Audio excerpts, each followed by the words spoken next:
of it, make a good meal of it, stick to your old-fashioned beer. Now don't be afraid of it, drink till you're made of it.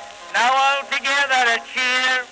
Hey folks, it's Mark here, your one-take beer reviewer, the guy at Biēre.com. And just to kick things off on an interesting note, if you see this on my ear, a dermatologist found a mole on the tip of my ear that he excised and found to have a melanoma to it. So they sent me to a dermatology surgeon who then took a bigger chunk out of the top of my ear, but everything that they got was the rest of the melanoma, so it looks pretty icky back there, so I'm not going to trouble you with a picture of it that they took for my chart. But anyway, the lesson to this is, if anything on your body bothers you, be sure to have it checked out as soon as possible for your own peace of mind. And because I'm at the age where, everything can turn out to be a life-threatening illness if we don't get it taken care of right away.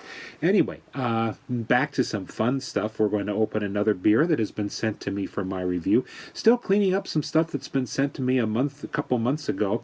This is from Jolly Pumpkin Artisanal Ales of Dexter, Michigan. And once again, it's one of their beers that they have put, one of their flagship beers that they've moved from bottles into cans as the situation may warrant. This is their BAM beer.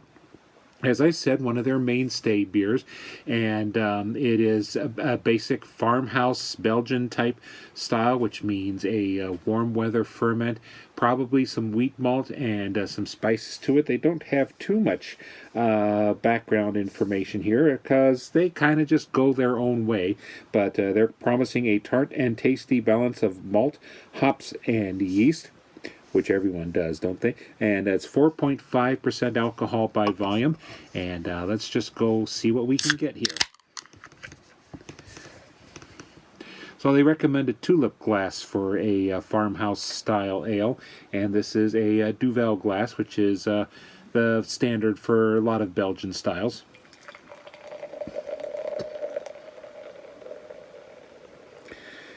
And it's a big glass. It's going to just take on the whole can, I believe.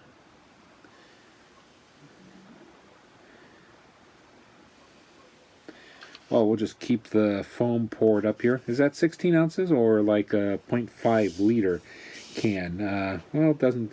I'm not going to bother chasing that right now. But we have here a nice big foamy head and a slightly spicy wheat ale nose. Picking up just a little bit of coriander, and a lot of this farmhouse style is going to pick up a lot of spice character. Some might be added, but some of it might just come from the yeast to it.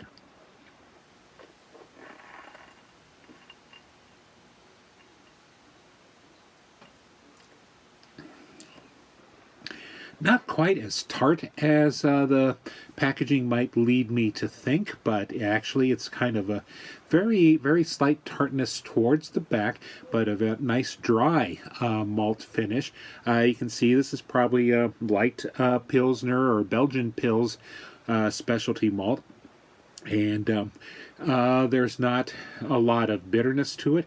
I think, I guess that tartness is starting to come in at the back of my tongue. It's not a fruit tartness, just kind of a nice little, once again, warmth, maybe just a little bit of Brett to it, but they're not promising that kind of thing. It's one of those things that comes or goes, but anyway.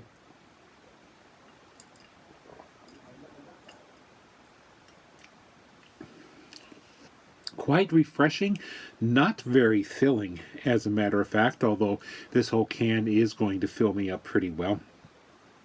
I'm catching just, once again, a little bit of very light fruity esters from the yeast, but again, it's mostly taken up with a very light tartness, and it's a lager toasty malt to it, and again the dry finish, and it's just a good basic beer, like the style goes. It would have been made for everyone in the farm hands to have all year round, and it's a style that's always interesting and fun to have.